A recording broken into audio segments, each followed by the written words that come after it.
কোরআন মাজিদ হতে আয়াত মুবারকা তেলাওয়াত করেছি।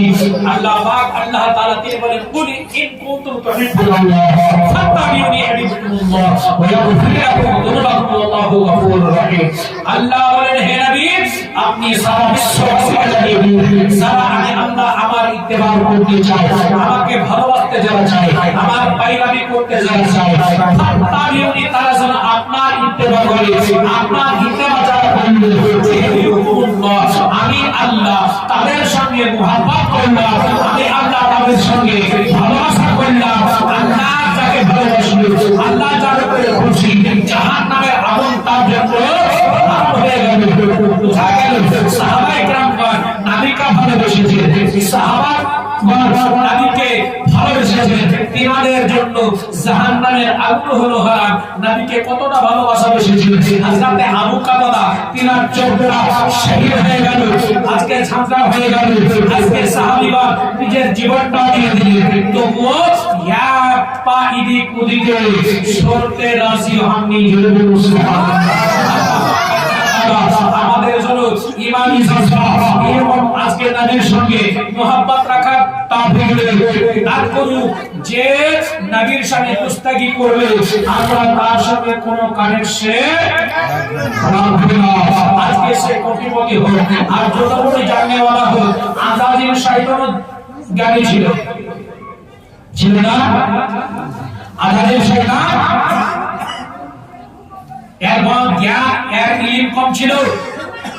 জি ফেরেশতা সর্দার ছিল। ও আল্লাহর ইবাদত এত করেছে, আর সাজদা যদি মাটিতে বিছানো যায় তো জমিন ফাঁকা পাওয়া যাবে না। আর এই কারণে যারা শিয়া আছে বলেন এই মাটিতে একটা তো ফাঁকা নাই, আজাদিন তো সব সেজদা দিয়ে পূরণ করে গেছে, এজন্য আমরা মাটিতে সেজদা দিব না। কবর ঠাকাবো কোথায়?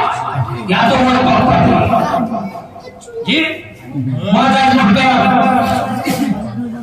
তো রাসূল পাক সাল্লাল্লাহু আলাইহি ওয়াসাল্লাম মের দুশমন এখন আপনার নেটে অনেক বের হয়ে গেছে। একটা নাম হলো জুলকারনাইন, একটা হলো আপনার আমাদের ভারতবর্ষে এক যোদ্ধা আছে মুস্তাজুল, তারপরে আপনার একটা ভাড় মোটা গোপাল ভাড় রাজ্য বর্তমানে বাড়ি ওর বাপ হচ্ছে কার ও জুকা, ওর বাপ শওকত আলী মোল্লা, এই শওকত আলী স্টেজে উঠে হাদিস কোরআন নাই কোথায় কি করলো, কবে কোন জায়গাতে কোন বাচ্চাদের সঙ্গে কি করলো, শুধু এটাই, কিচ্ছু নাই।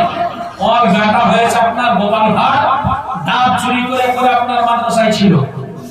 ও তো ডাব চুরি করতে সারা রাত পার করে দিত, তাহলে ও কিতাব কবে পড়তো? ঠিক ও বলছে যে আমি যখন নারকেল গাছে উঠতাম সবাই ভাবতো যে আমি তাহাজ্জুদ পড়ছি, আর এই দিয়ে যে আমি নাম পড়ছি কেউ জানতেই পারতো না। একটা ডাবও আমি কোনো মাদ্রাসার মৌলবি কোনো ছাত্রকে খেতে দিইনি। আচ্ছা ও তো চুরি শিখেছে, তাই এখন ভালো কিছু বিদ্যা বের হবে হবে হবে না। এ একটা হলো পাকা নবীর দুশমন। এবার কি বলে জানেন? বলে একটা প্লেটে শিয়রের বস্তু রাখবে আর একটা প্লেটে ওই মাজারের মান্যত করা মুরগার বস্তু রাখবে।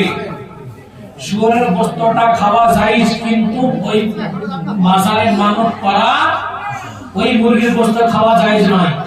ওই শুয়োরের বস্তু খাও, হ্যাঁ তুই শুয়োরের বস্তু খা, তোকে মুরগি খেতে হবে না। মুরগি হালাল পশু। কারা খাবে? যারা নবীর আশিক, যারা নবীর প্রেমিক। মান্যত করা জায়েজ আছে। আরে মান্যত করা যদি হারাম হয় তো পুরো আশরাফ আলী থানভী এ পাকা হারামখোর।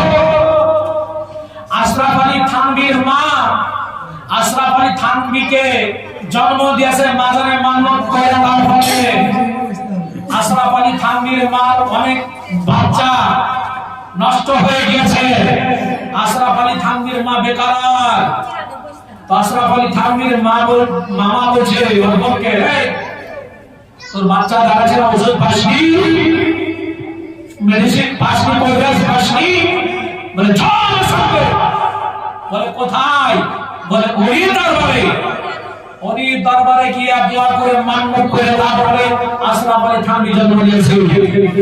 আর তুই যে আশরাফ আলী থানভীর বই পড়ে ওকে আলাইহি রহমান বলছিস, পীর হয়ে মানছিস, আর ওই আশরাফ আলী থানভী হলো আগে হারাম। মুআজ্জাজ মুহতারাম, তো এই হলো মূর্খ যারা, এদের কথা শোনা বিলকুল হারাম। মুআজ্জাজ মুহতারাম, এরা হলো নবীর দুশমন। নবীর দুশমন আমাদের দোস্ত নাকি? যারা নবীর দুশমন, আল্লাহর দুশমন, আমাদেরও তারা দুশমন। আল্লাহ এদের থেকে যেন আমাদের দূরে থাকার তৌফিক দান করে। সকলে বলুন আমিন। আসসালামু আলাইকুম ওয়া রাহমাতুল্লাহি ওয়া বারাকাতুহু।